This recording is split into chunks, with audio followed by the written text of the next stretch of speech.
വിവാഹമോചിതനെങ്കിലും ഭർത്താവായിരുന്നവനെത്തിയില്ല. അമ്മയുടെ മുഖം കാണാനാവാതെ കുഞ്ഞുങ്ങൾ. നമസ്കാരം.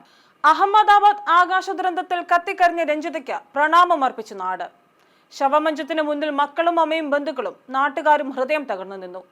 അവസാനമായി ആ മുഖം ഒരു നോക്ക് കാണാൻ കഴിയാതെ അവർ രഞ്ജിതയ്ക്ക് യാത്രാമൊഴി നൽകി. ഹൃദയഭേദകമായ രംഗങ്ങൾക്കാണ് സംസ്കാര ചടങ്ങിൽ സാക്ഷിയായത്. അമ്മയുടെ DNA സാമ്പിൾ ശേഖരിച്ച് നടത്തിയ പരിശോധനയിൽ ഇന്നലെയാണ് മൃതദേഹം തിരിച്ചറിഞ്ഞത്. ചൊവ്വാഴ്ച രാവിലെ 7-ന് തിരുവനന്തപുരം വിമാനത്താവളത്തിലെത്തിച്ച മൃതദേഹം സംസ്ഥാന സർക്കാരിന് വേണ്ടി മന്ത്രി വി ശിവൻകുട്ടി ഏറ്റുവാങ്ങി. മന്ത്രി GR Anil, MA baby, MV Govindan എന്നിവർ അന്തിമോപചാരം അർപ്പിച്ചു. ജന്മനാടായ പത്തനംതിട്ട പുല്ലാട്ട് രാവിലെ 9:30-ന് മൃതദേഹം എത്തിച്ചു.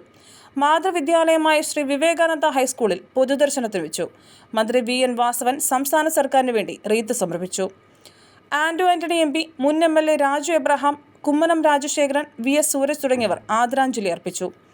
വിവാഹമോചനം നേടിയെങ്കിലും രഞ്ജിതയുടെ മുൻ ഭർത്താവ് സംസ്കാര ചടങ്ങുകളിൽ പങ്കെടുക്കാനെത്തുമോ എന്ന നാട്ടുകാരുടെ ആകാംക്ഷ നിഷ്ഫലമായി. പട്ടാളക്കാരനായ ഇയാൾ മക്കളെ ഓർത്തുപോലും എത്തിയില്ല. മൃതദേഹം വീട്ടിലെത്തിച്ച ശേഷം വൈകിട്ട് 4:30-ഓടെ സംസ്കരിക്കും. മൃതദേഹം ജന്മനാട്ടിലെത്തിച്ചപ്പോൾ രഞ്ജിതയോടുള്ള ആദരസൂചകമായി വ്യാപാരികൾ 1 മണിക്കൂർ കടകൾ അടച്ചിട്ടു. ഒത്തിരി സ്വപ്നങ്ങളുമായാണ് രഞ്ജിത UK-യിലേക്ക് പോയത്. തിരികെ വന്ന് സർക്കാർ ജോലിയിൽ പ്രവേശിക്കാമെന്നും അമ്മയോടും കുഞ്ഞുങ്ങളോടുമൊപ്പം പുതുതായി പണിയുന്ന വീട്ടിൽ ജീവിതം ആരംഭിക്കാമെന്നുമുള്ള മോഹമാണ് നിലച്ചിരിക്കാതെ കത്തിക്കരിഞ്ഞത്. News bureau, Kozhencherry.